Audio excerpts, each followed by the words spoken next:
নমস্কার প্রিয় বন্ধু, রান্নাঘরে আপনাদের সবাইকে স্বাগত। আমের মরশুমে একটিমাত্র পাকা আম ব্যবহার করে এরকম জালিদার, হেলদি, নরম, তুলতুলে, স্পঞ্জি নাস্তাটা বানিয়ে নিন। আর বানিয়ে সকাল বিকালের জলখাবারে ছোট থেকে বড় সবাইকে পরিবেশন করুন। সবাই খুব খুশি হবে। তার জন্য এখানে একটি বোলের মধ্যে নিয়ে নিলাম সুজি। এখানে প্রায় 200 গ্রাম মতো সুজি আমি ব্যবহার করেছি। আপনারা চাইলে কিন্তু সুজির পরিমাণটা বাড়িয়ে বা কমিয়ে নিতে পারবেন। এবার ওই একই বাটি মেপে আমি দিয়ে দিলাম জল। এখানে আমি 2 বাটি জল ব্যবহার করেছি। জলটা দিয়ে প্রথমে সুজিটা আমি 5 মিনিট মতো ভিজিয়ে নেব। এবার এটা জলের সঙ্গে খুব ভালো করে মিশিয়ে নিচ্ছি। এতে জলখাবারটা অনেক স্পঞ্জি হয় আর নরম তুলতুলে হয়। এবার এটাকে আমি ঢেকে দিলাম 5 মিনিটের জন্য। অন্যদিকে আমি এখানে নিয়ে নিয়েছি একটা পাকা আম। অবশ্যই বন্ধুরা চেষ্টা করবেন আমটা যাতে মিষ্টি হয় এবং ভেতরে কোনো যাতে আমের লোম না থাকে। এখানে আমি হিমসাগর আমটাই ব্যবহার করেছি। এভাবে আমটা আমি প্রথমে ফালি করে কেটে নিলাম আর এর ভেতর থেকে আমি সমস্ত আমের পাল্পটা বের করে নেব। ছোট ছোট করে কেটে নিলেই সুবিধে হয়।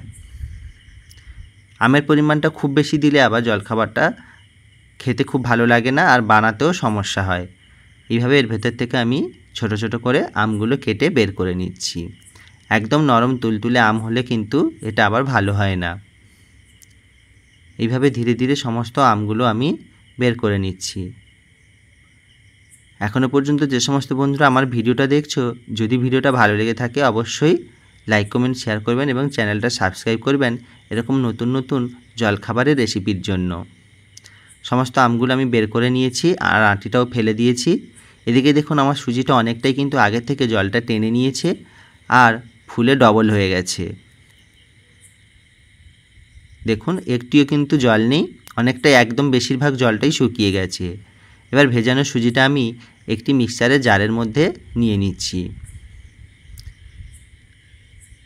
এখানে কিন্তু আলাদা করে আর কোনো তেমন বেশি জল ব্যবহার করতে হবে না, তবে প্রয়োজন পড়লে আপনারা অবশ্যই জলটা ব্যবহার করবেন।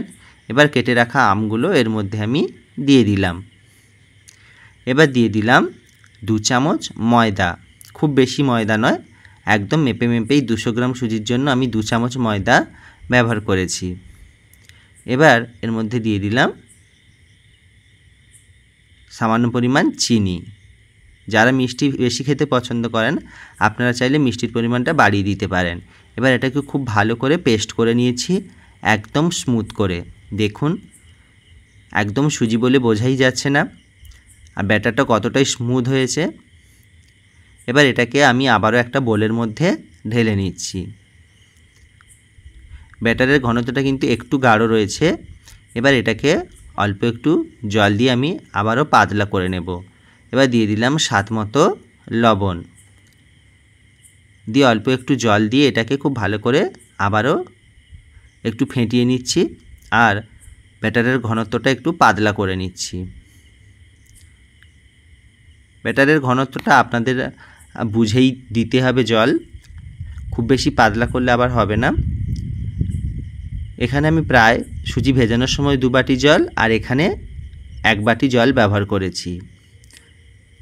আমার কিন্তু ব্যাটারটা একদম প্রস্তুত হয়ে গেছে। আমি চামচ দিয়ে একটু দেখিয়ে দিচ্ছি ব্যাটারের ঘনত্বটা কেমন রেখেছি। এইভাবে হাত দিয়েই দেখিয়ে দিলাম। এবার একটা তাওয়া খুব হাই হিটে আমি প্রথমে গরম করে নিয়েছি। তাওয়াটা কিন্তু অবশ্যই হাই হিটে গরম করতে হবে। দিয়ে অল্প একটু তেল আমি এইভাবে লাগিয়ে দিলাম, দিয়ে 2 হাতা করে ব্যাটার দিয়ে এইভাবে একটু তাওয়াটা ঘুরিয়ে দিলাম। বন্ধুরা এরকম হাই হিটে গরম না করলে এইভাবে জালিদার ভাবটা আসবে না। জালিদার ভাবটা আনতে গেলে অবশ্যই হাই হিটে তাওয়াটা গরম করে নেবেন। আমি এটাকে 30 সেকেন্ড মতো একটু ঢেকে দিলাম।